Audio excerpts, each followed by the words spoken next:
So one of the most critical things in all of our games, one of the things that our fans love the most, is of course the mystery itself and the story, but what really brings it all to life are the characters that you get to meet and that you get to interact with.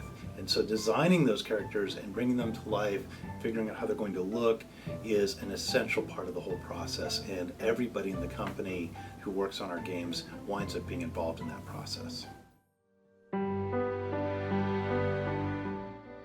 It really does, the characters stem from the mystery itself. So we know, like in Goth, that we were having a ghost mystery and it was based around a girl. So it went from there from, well, who was around the girl when she died? So we need family members. And obviously now we need some family members who weren't alive when she was alive. So we'll take these characters that we need to fill the story up with, and then they'll start being built up from there.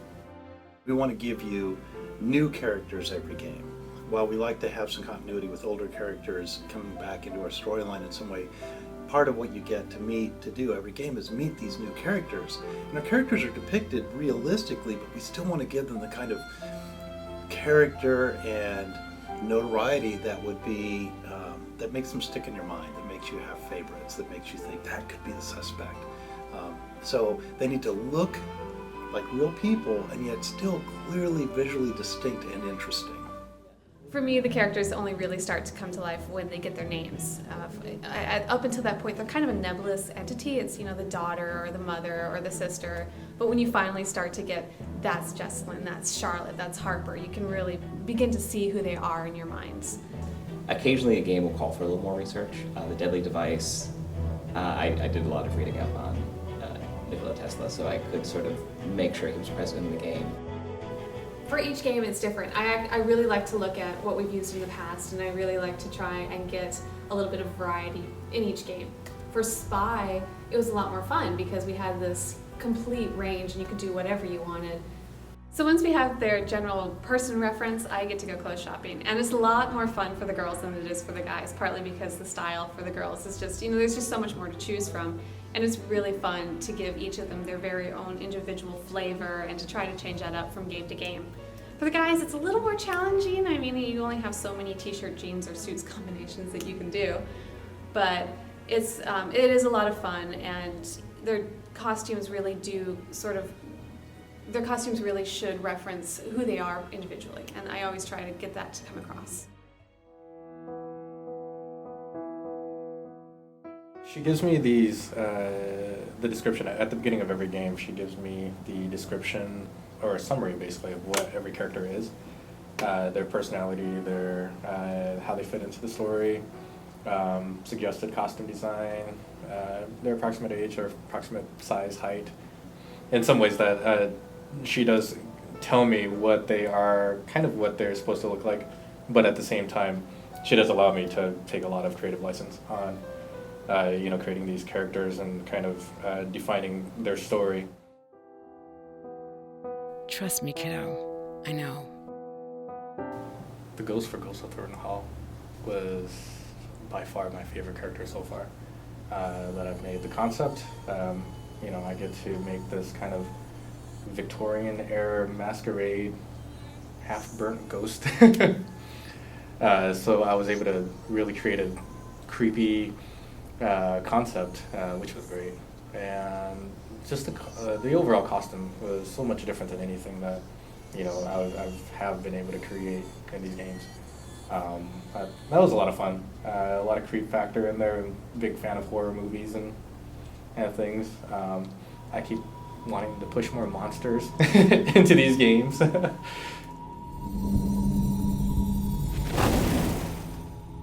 really like the concept though. That's just, I like to draw.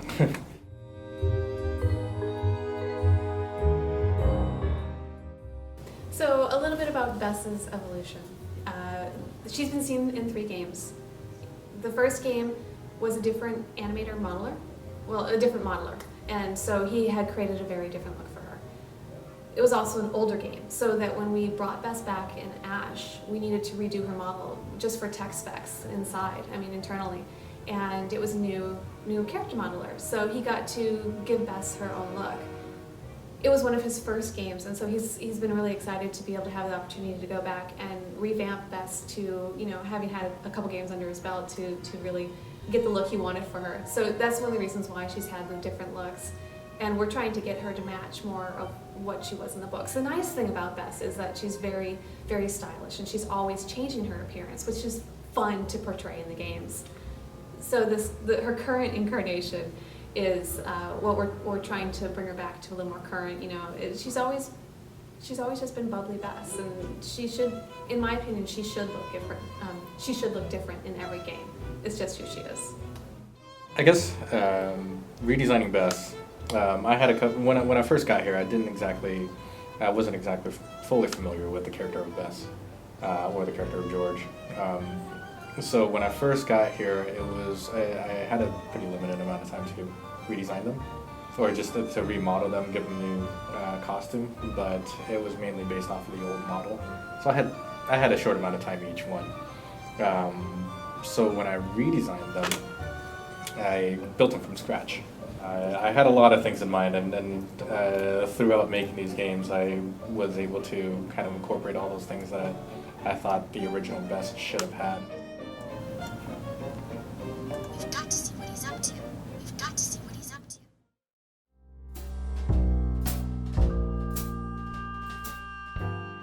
Once the actors are cast and you get to see how the role is approached by the actor, it changes how I write the script for the most part. You sort of see what someone's natural speech patterns sound like and how they approach the role, and that's the point where for me it really starts to gel, when we know what it's going to sound like, what it's going to look like, and that's pretty much when the characters are set in my mind. Yeah, we should try it on the HeR register. So I can make her pretty sassy. Please do. Yeah. Yeah. Oh, I was hoping that was the concept, because I was reading it as a sassy cadence. Yeah, absolutely. Yeah, so I'll come in with all the scripts. We tend to do a bunch of characters in one day. Sometimes we'll stretch it out to 2 days, but it's kind of an all-at-once process. And I think probably this part of the recording process is maybe the best way to show how you and I work together on a game. So I'll have the script, and throughout the day, Kathy will be working with me, going through to make sure that we're recording what we should be recording and doing it the right way. And we get to sort of go back and forth to make sure the character's staying where we want it to be, that I haven't written something crazy and wrong, which happens a lot, especially when we have to relate to how the flow of the game goes, how the puzzles work together, and all these different things, and worry about the performance, and making sure the actors are given all the information they need, and it's a lot of things all at once. And so you need to have at least two people working in concert, sort of not quite protecting, but representing their own area. So I'm focused on character and delivery. I'm focusing more on the design and to make sure that it's consistent for over characters over the entire game, to make sure that, well, this character, they're supposed to be giving us this clue, and oh no, we don't have it down here yet, so let's hurry up and get it right in. Okay, let's change the punctuation on Hollywood. And also, I think it's probably a long list, so that'll give you a moment to breathe. So go hit that like an exclamation point, like that's, yes, exactly. Okay. I don't know if that was important. Of course it is. You've got the best cities, the best bands, Hollywood. Your star may be fading, but you're still the cool kids at the global lunch table. I definitely do some vocal warm-ups and diction warm-ups, because it's very important for stuff like this. So lots of tongue twisters and things like that on the car ride up. But other than that, just jumping in and getting a little direction really helps for the first couple minutes. We're all set to go. I've got a sixth sense about these things. I saw a guy on the train. I just walked up to him and said, "You're from Belgium, aren't you?" He wasn't, but he should have been. He just had that look. Can I follow you around for a whole lot? I've done Southern before. That's definitely one of my favorites. Irish is a wee bit different. It's a lot different than the Scottish we were doing earlier, because it's a lot forward in your mouth. For the Scottish accent, there were definitely a couple moments where I wanted to rein it in a little bit more and do a little more practicing. You are a spy! I mean, no you're not. But you are! Hooray!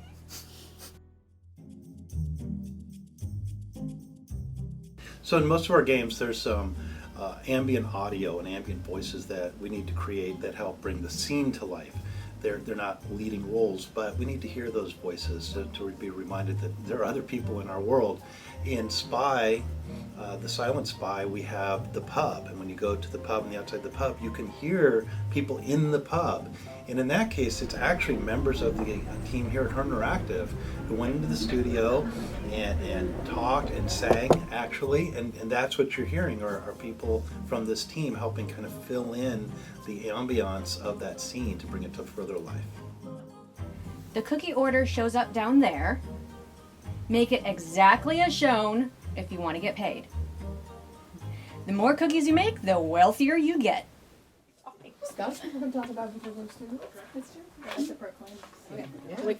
I think we're still gonna like build up, but once everyone's in, then we start doing it sloshier. Yes, okay.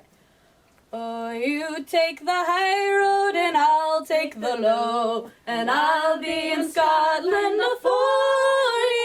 for me and my true love will never meet again on the bonny, bonny banks of the Lowland. And in the process of putting the game together, we essentially do what films do, which is editing.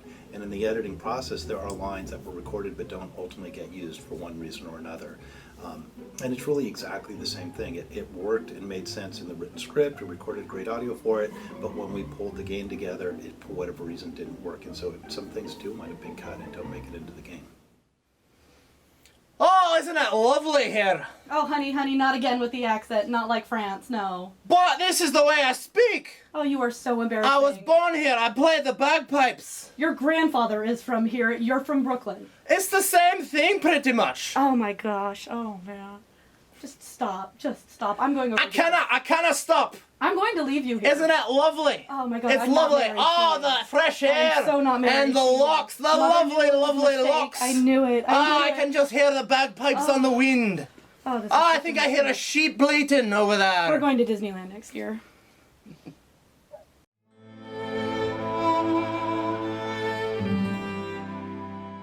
So one of the things we do with our characters is that they're very much handcrafted. We create the initial concept art, through traditional medium, and then once we've approved how they look, and then we turn those into 3D models that animate. And then the next kind of handcrafting is the animations, and specifically the characters' mouth and eye movements and expressions when they're talking. And we literally hand tweak the synchronization between those animations and what you're hearing and seeing on the screen so that it feels like those characters really saying those words.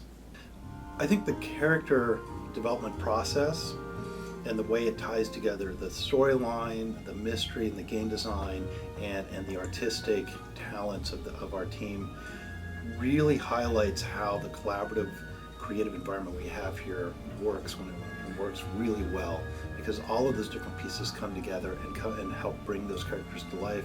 And I think it's the fact that people love some of those characters or remember them so distinctly as a real tribute to that collaborative process.